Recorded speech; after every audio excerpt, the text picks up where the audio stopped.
ઓમ ગણેશ આ વખતે 25 તારીખ એટલે 25 જૂન બુધવારી અમાવસ્યા છે અને આ વિશેષ અમાવસ્યા હોય છે એટલે કે વિશેષ ફળ આપનારી હોય છે। ખાસ કરીને જેની જન્મકુંડલીમાં બુધ ગ્રહ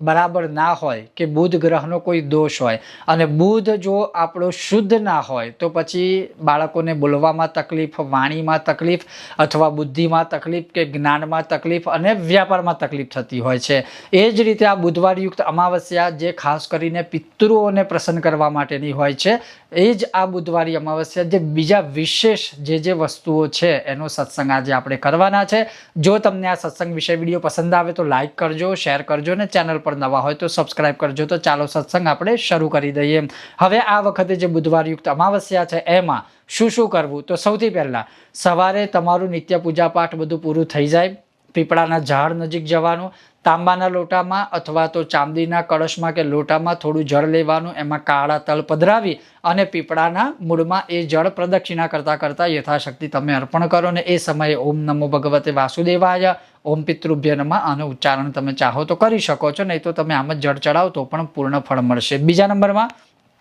કે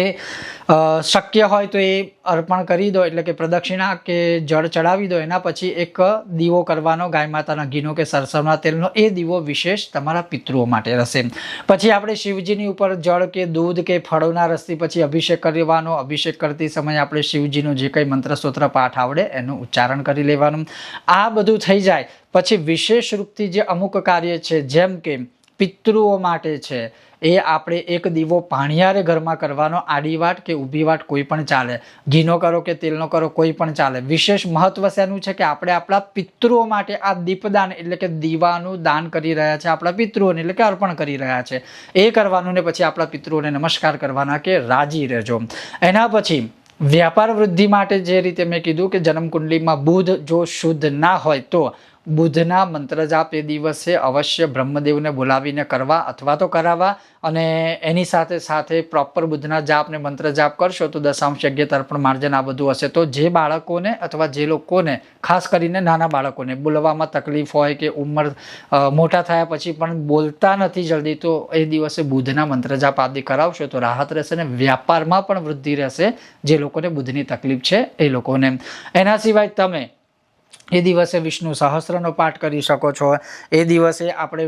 પિતૃઓનું જે સ્તોત્ર છે રુચિમુનિકૃત પિતૃ સ્તોત્ર અવશ્ય એનો એક પાઠ કરવો જેનાથી આપણા પિતૃ આપણી ઉપર રાજી રહેશે। એ દિવસે આપણે તીર્થોમાં સ્નાન કરવું જોઈએ, જો આસપાસ નજીક તીર્થ હોય તો એમાં સ્નાન કરવું, એમ ના થાય તો આપણે સવારે સ્નાન કરીએ ત્યારે ગંગા આદિ તીર્થોનું સ્મરણ કરવું। પછી આપણે વિશેષ દાન કરવું જોઈએ અને એ વિશેષ દાન છે તમે તમારા ગોર મહારાજને કે કોઈ મંદિરમાં કે કોઈ જરૂરતમંદ હોય એને દાન કરી શકો છો। અને એ દાન છત્રીનું દાન કરાય, ચંપલનું દાન કરાય અને વિશેષ રૂપથી માટીનો જે ઘડો હોય પાણીથી શુદ્ધ જળથી ભરેલો એનું દાન કરવાથી પિતૃઓ ખૂબ જ તૃપ્ત થાય છે। તો આ બધી ક્રિયા